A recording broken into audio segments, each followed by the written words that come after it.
Boleh dipimpin doa dulu. Sebelum mulai belajar, mari kita berdoa dulu. Berdoa mulai.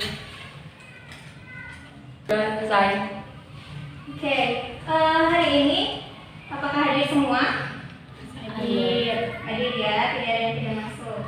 Oke, sebelum kita ke pembelajaran, kita refresh dulu nih materi yang kemarin. Ya, sekarang Ibu mau tanya materi yang kemarin. Siapa yang mau menyebutkan esensi dari karya ilmiah? Boleh, acungkan tangannya. Ya.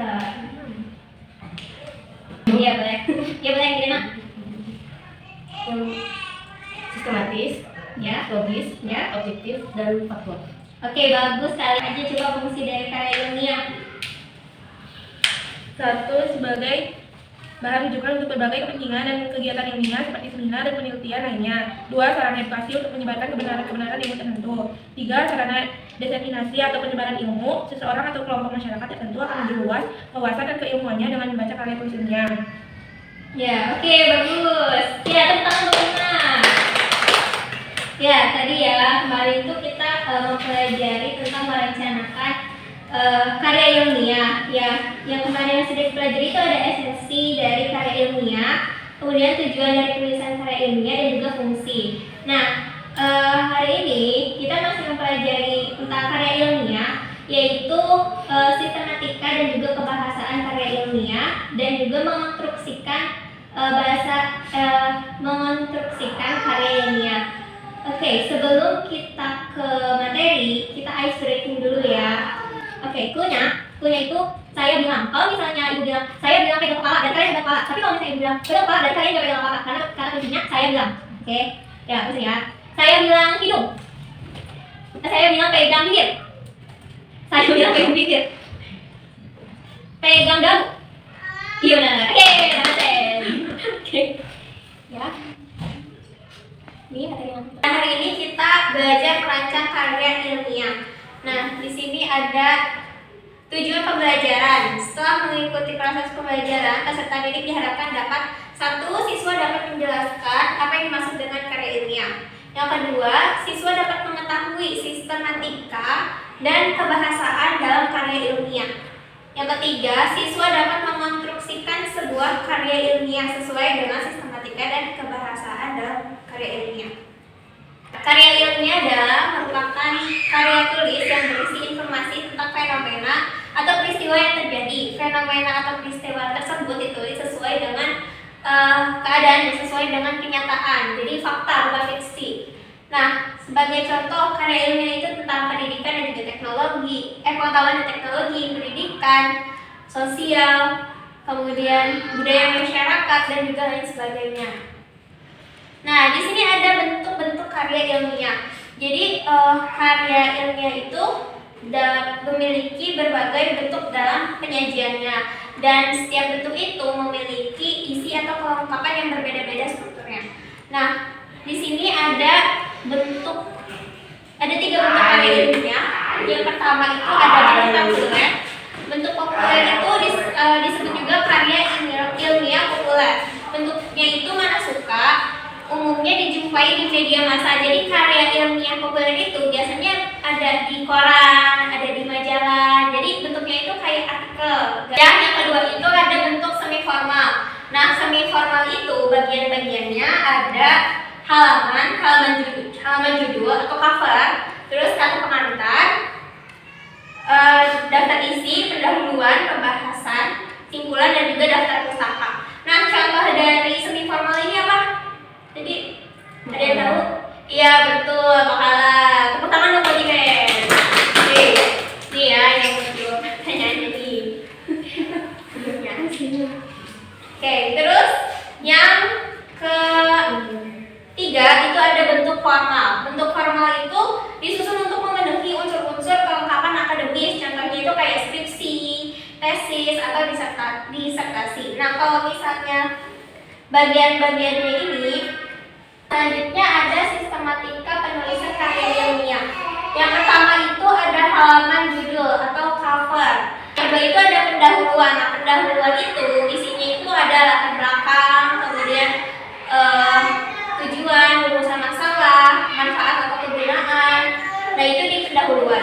Nah, kalau misalnya latar belakang ini termasuk ya ke pendahuluan. Nah, latar belakang ini isinya alasan si penulis itu ngambil masalah tersebut, ngambil topik tersebut. Nah, terus juga dibahas kenapa sih topik itu penting banget nih dibahas. Nah, itu semuanya ditulis di latar belakang. Nah, kalau misalnya tujuan penelitian itu fokus dari permasalahan atau fokus dari penelitian yang diteliti atau yang ditulis dalam karya ilmiah. Nah, yang kelima ini ada manfaat. Nah, manfaat itu kegunaan dari si karya ilmiah itu ada gak sih implikasinya atau implikasinya ke sehari-hari, kehidupan sehari-hari. Nah, terus ada kajian pustaka. Nah, kalau misalnya kajian pustaka ini isinya teori-teori, bisa dari pendapat para ahli, kemudian argumen-argumen. Nah, semuanya itu diambil dari buku-buku, jurnal-jurnal, makalah yang serupa sama karya ilmiah yang bakal kita tulis. Nah, terus selanjutnya ada metode penelitian. Metode penelitian itu cara atau jalan peneliti untuk menemukan atau mencari apa yang akan kita teliti. Nah, di metode penelitian itu ada beragam ya. Nah, terus ada hasil dan pembahasan. Hasil dan pembahasan itu adalah jawaban dari rumusan masalah. Oh iya, sebelumnya tadi ada juga rumusan masalah ya. Rumusan masalah itu isinya pertanyaan bagaimana atau mengapa. Nah, rumusan masalah itu yang bakal nanti dijawab di hasil dan pembahasan. Jadi topik karya ilmiah yang kita ambil, nah itu semuanya dibahas di sini. Nah, terus selanjutnya ada simpulan dan saran. Nah, yang terakhir itu ada daftar pustaka. Selanjutnya ada kaidah kebahasaan. Nah, kaidah pembahasan karya ilmiah itu ditandai dengan kata yang bersifat impersonal. Jadi, kalau misalnya karya ilmiah sama karya sastra itu kan beda ya. Kalau misalnya fiksi atau karya sastra itu dia pengarangnya bisa berlaku kamu dan dia. Nah, kalau misalnya di karya ilmiah itu yang dipakai itu penulis, penyusun, peneliti. Jadi secara umum gitu, enggak saya, kami kayak gitu. Jadi kalau misalnya kaidah kebahasaan di karya ilmiah itu maknanya itu harus jelas semuanya, enggak bermakna ganda, tidak bermakna konotatif. Jadi semua itu harus benar-benar jelas. Nah, ragam bahasa yang digunakan itu harus lugas dan bermakna denotatif. Yang artinya makna denotasi itu makna yang tidak mengalami perubahan. Jadi makna yang emang artinya tuh kayak gitu. Nah, terus di sini ada langkah-langkah menulis karya ilmiah. Nah, setelah kita tahu tadi sistematikanya apa dan juga kaidah kebahasannya, nah di sini ada langkah-langkah menulis karya ilmiah. Yang pertama itu menentukan topik. Nah, ini tuh adalah langkah yang paling awal. Nah, dalam menentukan topik juga ada yang harus diperhatikan. Yang pertama, topik itu harus menarik perhatian si peneliti. Jadi kalau misalnya kita mau nyari topik, kita tuh harus tertarik sama topik itu, karena supaya hasil yang kita dapat juga maksimal gitu. Kita bisa mengerjakannya dengan semangat dan juga maksimal. Nah, yang kedua itu topik itu harus dikuasai oleh si peneliti. Jadi kita paham gitu apa yang akan kita bahas di karya ilmiah itu. Terus yang ketiga itu topik juga harus menarik pembaca umum dan juga teraktual gitu. Aktual maksudnya masih baru gitu, masih banyak dibicarakan orang-orang. Nah, terus yang terakhir topik itu terbatas lingkungannya. Jadi lingkungannya itu dibatasi. Jadi kalau misalnya fokus bahas pendidikan, berarti bahas pendidikan kayak gitu. Nah, yang kedua itu langkah yang kedua itu membuat kerangka tulisan. Jadi langkah ini penting untuk menjadikan tulisan kita tersusun lebih sistematis. Jadi kalau misalnya kita bikin kerangka tulisan itu bikin karya ilmiah kita lebih tersusun. Jadi kita tahu nih susunannya, urutannya kayak gimana. Jadi tinggal kita kembangkan. Nah, yang ketiga itu mengumpulkan bahan. Nah, bahan itu teori-teori dan data-data yang mendukung terhadap topik kita. Nah, bahan itu didapatnya dari mana? Nah, kalau misalnya bahan-bahan kayak gitu, bahan-bahan teori biasanya dapatnya dari mana?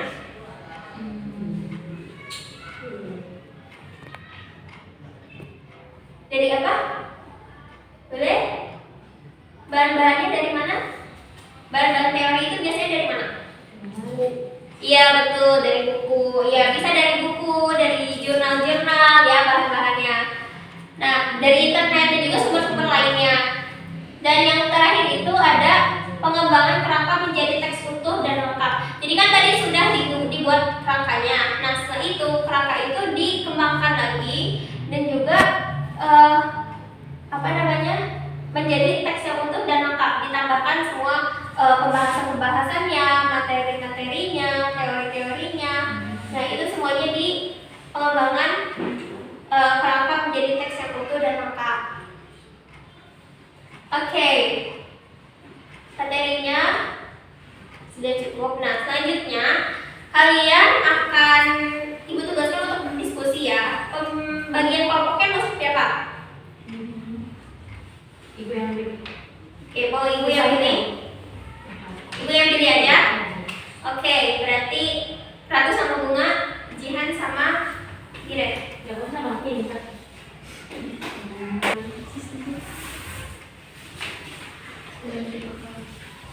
Oke, nih.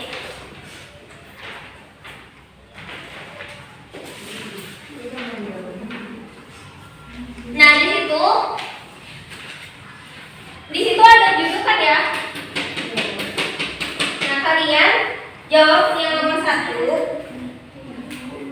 dan juga ini judulnya.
Oke, ini judul yang sudah disediakan. Kalian mencari latar belakang karya ilmiah dengan judul Penanggulangan Penyakit Demam Berdarah di Lingkungan Masyarakat. Dan juga nanti kalian tuliskan di situ tujuan penelitiannya. Ya, silakan dikerjakan. Ini kelompok berapa? Ini tadi kelompok 1, ini kelompok 2 ya? Salah, ini kelompok 2. Oh, ini kelompok 2.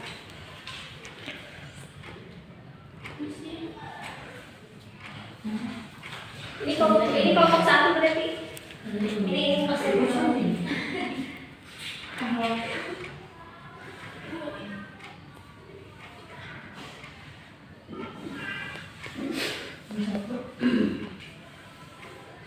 Kalian ada ya di modul.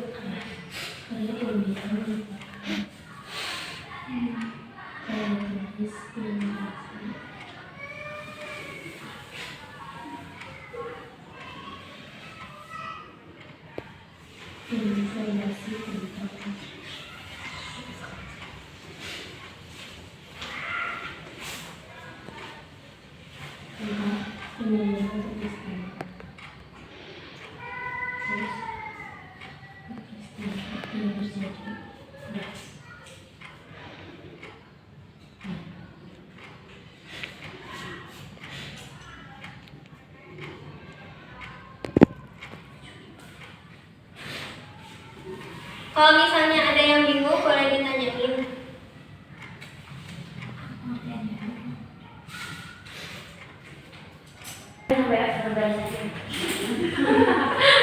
Ya boleh digantikan. Dari mana sampai Ya, apakah sudah selesai? Sudah deh, Bu. Sudah. Oke, kalau gitu silakan dibacakan ya hasil diskusinya.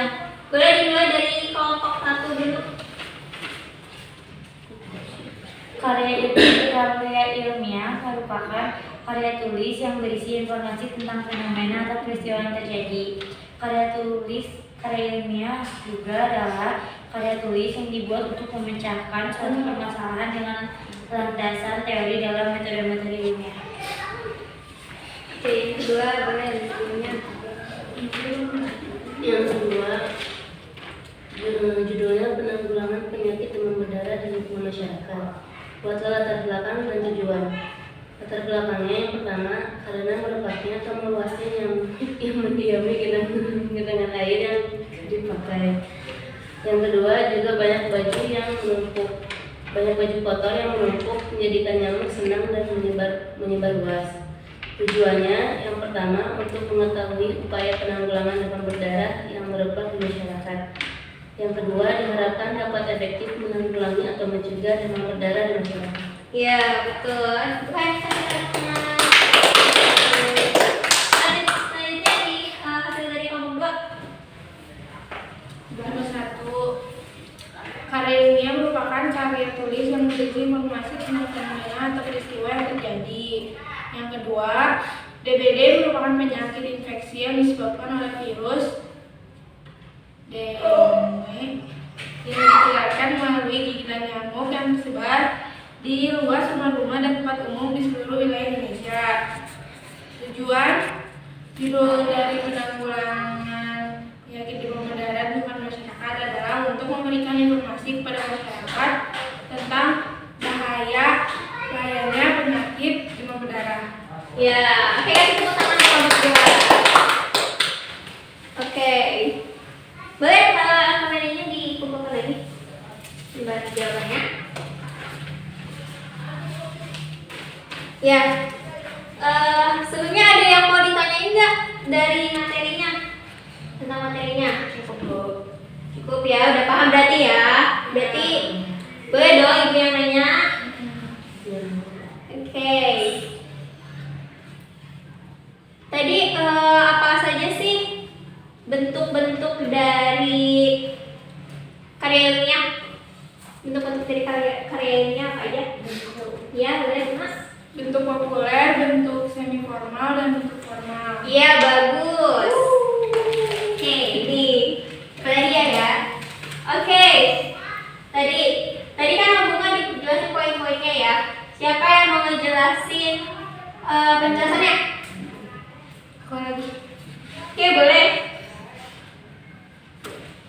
1, bentuk populer disebut karya ilmiah populer. Bentuknya mana suka, umumnya dijumpai di media massa. Yang kedua, bentuk semi formal terdiri atas halaman judul, kata pengantar, daftar isi, pendahuluan, pembahasan, kesimpulan, dan daftar pusaka. Yang ketiga, bentuk formal disusun untuk memenuhi unsur-unsur kelengkapan akademis seperti tesis, skripsi, atau disertasi. Oke, betul. Nah, selanjutnya nih, Bu, masih ada pertanyaan lagi. Tadi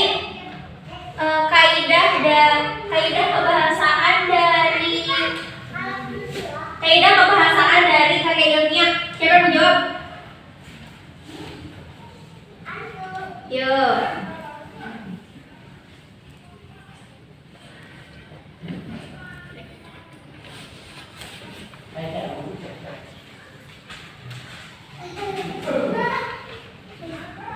Yo, angkat tangannya ya.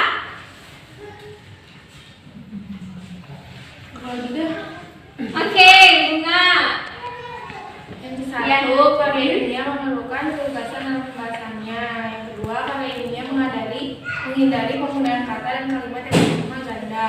Yang ketiga, karya ilmiah mensyaratkan ragam yang memberikan keagungan dan kepastian makna. Yang keempat, ragam bahasa yang digunakan dalam karya ilmiah harus lugas atau bermakna denotatif. Yang kelima, makna yang terkandung dalam kata-kata yang harus diungkapkan secara eksplisit guna mencegah timbulnya pemberian makna lain. Yang keenam, kata baku pun perlu digunakan dalam karya ilmiah untuk menunjukkan bahwa tulisan tersebut bersifat formal. Yang ketujuh, selain kata baku, istilah pun akan banyak muncul berkaitan dengan karya ilmiah tersebut. Yang kedelapan, jika karya ilmiah membahas bidang pendidikan, maka istilah pendidikan itu akan sering muncul pada karya ilmiah tersebut. Kesembilan, karya ilmiah banyak menggunakan kata kerja mental, diduga, dianalisis, atau dipahami. Oke, betul, pintar sekali Bunga. Ini hadiahnya di bawah ya, boleh ya.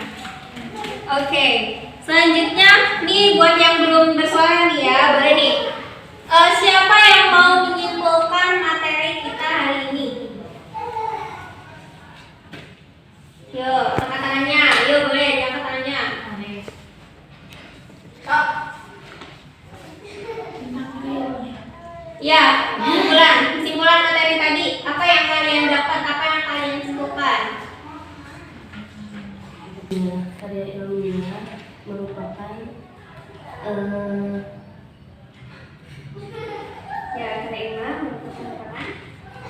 merupakan karya tulis yang dibuat untuk memecahkan suatu permasalahan dengan landasan teori dan metode-metode ilmiah. Karya ilmiah juga merupakan karya tulis yang berisi informasi tentang fenomena atau peristiwa yang terjadi. Terus juga ada esensinya, tujuan dan juga fungsi. Esensinya itu ada 4. Yang pertama sistematis, kedua logis, ketiga objektif, dan keempat faktual. Tujuannya ada 4 juga. Yang pertama, karya ilmiah bisa menjadi wahana untuk melatih ide, menjadi wahana transformasi pengetahuan antara sekolah dan masyarakat, untuk membuktikan pengetahuan dan potensi ilmiah yang dimiliki oleh siswa, melatih keterampilan dasar dalam melakukan penelitian. Fungsinya juga ada 3, sebagai bahan rujukan, sarana edukasi, juga sarana diseminasi. Juga ada banyak bentuk-bentuk dari karya ilmiah.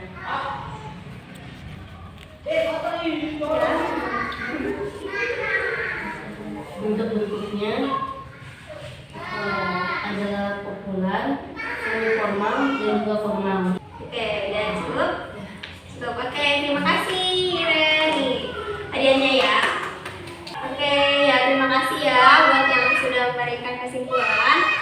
Nah, sekarang masih ada latihan, tapi latihannya lewat quizzes. Nanti kalian dibuka gadgetnya. Nih kalian untuk join ke quiznya itu buka laman web joinmyquiz.com. Oke, udah. Ayo dimulai.